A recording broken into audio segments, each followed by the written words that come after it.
Payg'ambarimiz sollallohu alayhi vasallam toqqa chekinganlarda Rasulullohning yuzlaridan qon oqyapti. Qonni kim artyapti? Bilasizmi? Fatima onamiz qizlari ko'zlarida yoshlari bilan o'z qavmini yagona Allohga ibodat qilinglar degani uchungina o'z nabiyisini, payg'ambarini yuzini qonga belagan qavm qanday qilib najot topsin ya Rasululloh deb yuzlaridagi qonlarni suv bilan yuvaman, lekin qon to'xtamayapti. Lekin otamni og'ziga qarasa pichirlayotdi. Allohim qavmim tushunmayapti, ularning gunohini mag'firat qilgin, ularga balo yubormagin deb turardi ekan.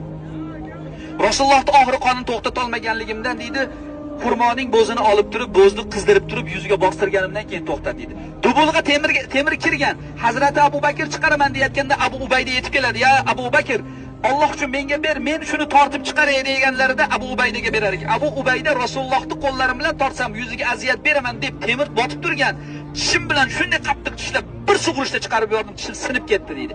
Ikkinchi tarafini ishlab turib tortgan, ikkinchisini tishim sinib ketdi deb aytadi. Malik ibn Sinon Rasulullohning yuzdagi qonlarni ko'rib bardosh bera olmay Rasulullohning yuzdagi qonlarni artib yutib yuborar ekan.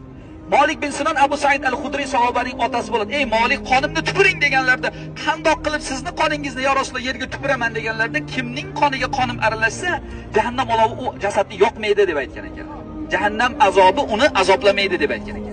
Mana shu jangda bo'lgan. Payg'ambarimiz sollallohu alayhi vasallamni sahoba-ikromlar toqqa chekinib himoya qilishadi. Sahoba-ikromlar mana shu jangda 70 tasi shahid bo'ladi.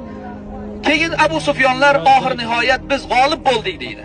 Biz g'olib bo'ldik, endi teng bo'ldik, Badrdagi bilan teng bo'ldik deganlarida Payg'ambarimiz sollallohu alayhi vasallam Hazrat Umarga tog'da turib gapiring, javob bering ey Umar deydi. Hazrat Umar turar ekanda, ey Abu Sufyon, biz teng bo'lmadik deydi. Biz teng bo'lmadik. Senlardagi o'lganlar jahannamga, bizdagi o'lganlar jannatga tushadi deydi. Teng emasmiz biz deydi ekan. Shunda ey Umar, Muhammad tirikmi deganda payg'ambarimizga Hazrati Umar qaraganda javob bering deganda, vallohi payg'ambarim tirik deb aytar ekan.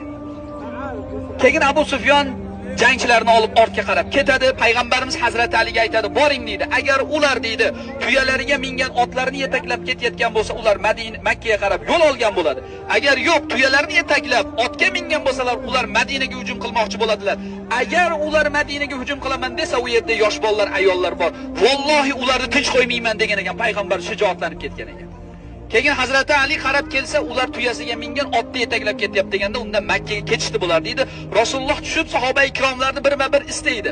Hanzala bin Abu Omirdan xabar olib kelinglar deydi. Hanzala bin Abu Omirni istashsa, yosh yigit bo'ladi, endi uylangan bo'ladi.